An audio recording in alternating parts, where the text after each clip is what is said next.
sou Lucas Dias, sou o diretor e o produtor do Nunca é Tarde para Sonhar e eu vim contar para vocês aqui no programa Laboratório um pouco de como foi essa produção. O documentário busca mostrar um pouco da vida do seu Gonçalino, o local onde ele morou por alguns anos, o local onde ele vive hoje, também aí mostrar um pouco das suas vivências aí, de como ele enxerga as coisas no mundo e também trechos aí de suas poesias aí que ele mesmo escreveu. Acompanhe o documentário agora na íntegra e logo mais voltamos para falar sobre os detalhes da produção.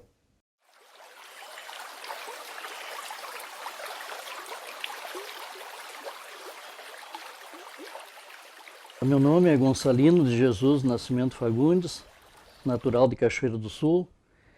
Vivi a minha infância e adolescência no distrito de Barragem do Capané, fica a uns 30 quilômetros de Cachoeira. E depois, já fase de adulto, para trabalhar e estudar, me transferi para a cidade, perímetro urbano. A poesia, minha vida, desde menino eu gostei de escrever. Só que atualmente, agora com a internet, ficou mais fácil escrever. Eu comecei a publicar textos na internet, e os amigos começaram a curtir e comentar, e aí dos textos eu passei para a poesia. E aí, como começaram a incentivar e pedir para mim escrever um livro, finalmente, nesse ano de 2022, consegui publicar o meu livro. E a poesia, minhas poesias são poesias simples, de um jeito simples como o povo gosta.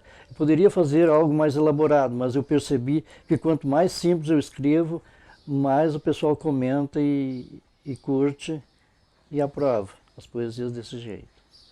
Então, continua assim.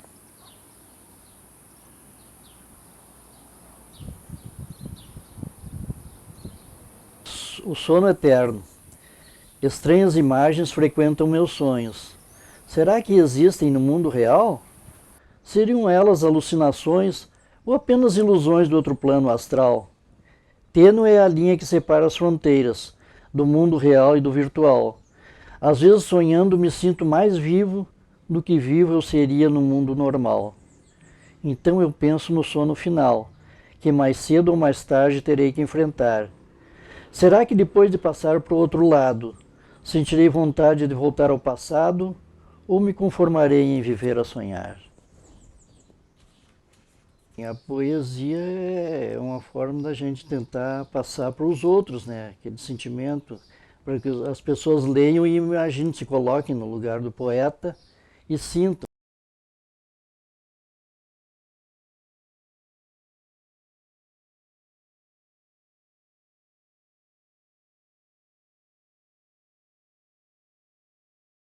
Esse é um tema que eu tenho até uma certa dificuldade em lidar, mas tem momentos que a gente tem que tocar, né? Que bate a saudade daquelas pessoas que se foram, e aí a gente transforma em poesia para repartir também com os outros, porque meu filho mesmo tinha centenas de amigos pela cidade. Quando eu publico um poema dele, tem centenas de curtições e comentários, né? E é bom para os amigos relembrarem. É um sentimento, é uma coisa que preocupa muito para quem escreve, é a brevidade do tempo, né? Como tudo passa tão rápido e a gente quer deixar de qualquer maneira a nossa marca aqui na Terra.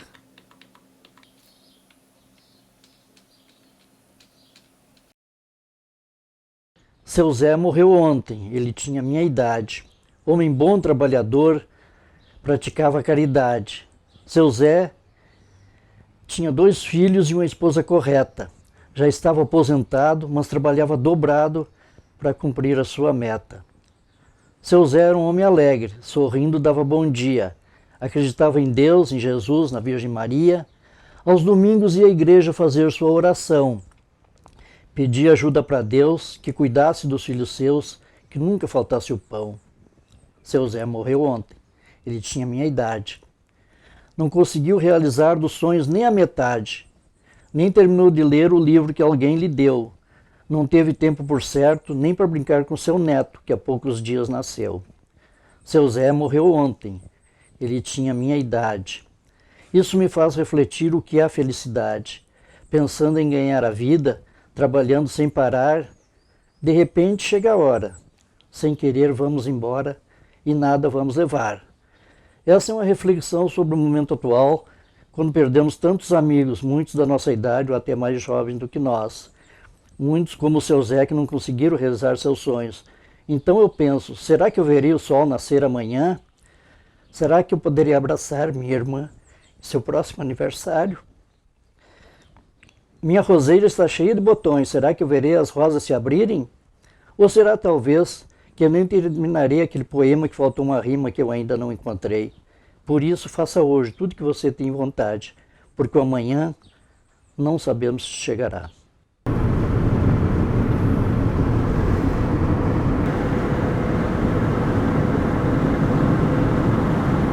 Pescaria é o meu hobby preferido, né? Sempre que posso eu volto lá na barragem do Capané para acampar uns dias de pescar.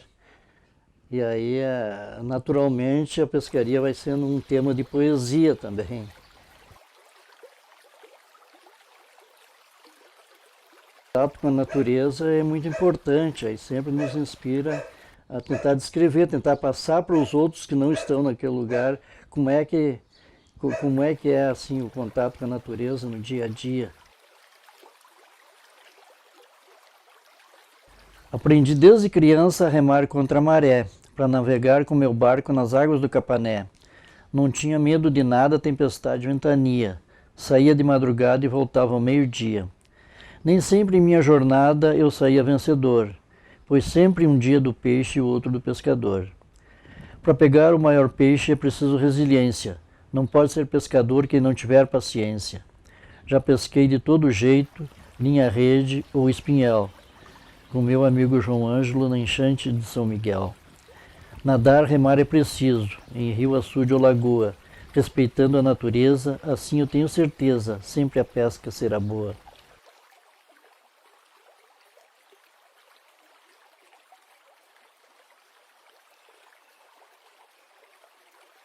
Eu comecei a escrever me baseando nas letras de música, por isso que as minhas poesias, muitas são próprias já para musicar. Até tem projetos como o Clênio Bibiano está musicando umas, está até escrevendo em festivais.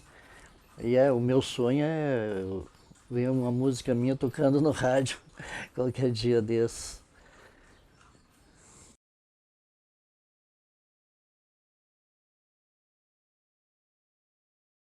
É preciso, em rio, açude ou lagoa, respeitando a natureza, assim eu tenho certeza que a pesca será boa. Aprendi desde criança a remar contra a maré, pra navegar com meu barco nas águas do Capané. Não tinha medo de nada, tempestade ou ventania, saía de madrugada e voltava ao meio-dia. Nem sempre em minha jornada eu saía vencedor, pois sempre um dia do peixe e do outro pescador. Nem sempre em minha jornada eu saía vencedor, pois sempre um dia do peixe e do outro pescador.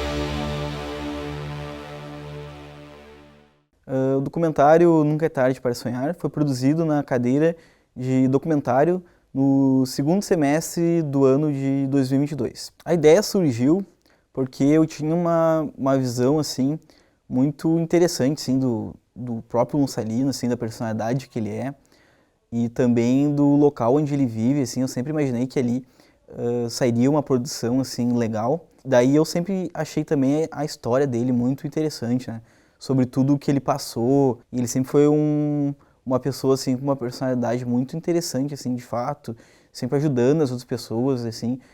Uma das pessoas mais legais aí que eu tive prazer de conhecer na minha vida aqui. E ainda mais por ser parente dele, né? Isso acho que faz muito mais diferença, porque a gente sempre teve uma conexão diferente, né? Por ser parente ali. Mesmo eu não sendo tão próximo, assim, quanto eu gostaria, eu acho que o documentário até foi um pouco disso, assim, uma forma de eu me reaproximar dele, assim, e os meus colegas também que participaram do filme também adoraram ele, assim, e daí a gente já logo depois queria marcar pescaria, criar mais conexões mesmo, assim, se conectar mais, e eu acho que isso daí é um dos grandes fortes, assim, do audiovisual, né, o que o audiovisual pode nos proporcionar, né. Bom, uma referência muito clara, assim, não, mas a gente tinha em mente o tipo de documentário que a gente queria fazer. A gente queria fazer um documentário, assim, que fosse bem sensorial, assim, que tu sentisse através das imagens e do som, né? E isso é muito perceptível no documentário. A produção, ela foi filmada em um dia, né? Que a gente foi lá e a gente conseguiu daí dividir aí no turno da manhã e no turno da tarde. Daí de manhã a gente foi lá na casa dele, daí de tarde a gente foi lá na barragem do Capané, que daí era uma viagem mais longa, né? Exigia um tempo maior e tal. A parte da poesia que ele recita não foi totalmente roteirizada, assim. A gente foi selecionando uma ou outra que a gente achava interessante, sim, e com certeza ia se encaixar bem no documentário, mas ele recitou aí mais de 10 poesias para nós, ele realmente estava muito afim, assim, né? Com certeza isso aí foi muito forte, sim, muito importante para o nosso documentário, sim, a vontade dele, né? E porque na real essa era uma das nossas motivações, né? A gente estava motivado aí a contar um pouco da história do Gonçalino e o filme, assim, era muito mais para ele do que para nós, né? Isso aí é uma coisa muito importante de se citar, porque não é todo o documentarista que tem essa visão, né? De produzir muito mais para a pessoa em si mesmo do que para ele, né? A nossa ideia, assim, para a estética do filme era algo que se remetesse assim, ao mais real possível, assim, sabe? Cenários crus, digamos assim, sem muita alteração, assim, no que de fato era, assim. E sobre os planos, nós já tínhamos em mente, assim, mais ou menos, né? Pré-definidos, assim, os planos que a gente gostaria de fazer, a fotografia em si. Sempre o Gonçalino fazendo parte, digamos assim, dos cenários em que ele frequentava, assim, sabe? Porque principalmente na parte da barragem, assim, é como se ele fosse parte da própria barragem, né? Nasceu ali e saiu por períodos, mas a barragem sempre continua ali com ele, né? No sangue dele. Inclusive tem um trecho que ele cita isso, né? E isso é interessante, porque nós tentamos aí fazer o máximo com que ele parecesse pertencente através da própria fotografia. Acho que a grande mensagem, assim, que eu tiro como produtor do documentário, de pessoa que participou do início até o fim, é de como podemos encontrar arte aí em lugares que antes nós não imaginávamos, né? No meu caso, eu já sabia que ele gostava de arte, que ele fazia e tal, mas as nuances disso, né? Como a vida dele influencia na percepção dele e como ele passa isso para a arte dele, assim, é realmente muito interessante, sim. Foi a minha primeira direção em documentário, né? Eu fiquei feliz pelo resultado, né? Porque o seu Gonçalino se sentiu muito orgulhoso de se ver no documentário, de um pouco da sua vida ali ser contada através dele. E esse era o foco principal do documentário, assim, né? Como primeira produção, assim, realmente hoje, acho que 6 meses aí depois da finalização do documentário, eu consigo perceber melhor, assim, porque a gente do audiovisual, a gente está em constante evolução, né? Pouco tempo aí a gente muda completamente nossa visão sobre as coisas e eu acho que ele poderia ter ficado bem melhor do que ele ficou hoje, mas mesmo assim gostei muito do resultado final, assim, da produção. Esse foi o programa Laboratório com o documentário Nunca é Tarde para Sonhar. Espero que tenham gostado e não percam a próxima edição. Um forte abraço.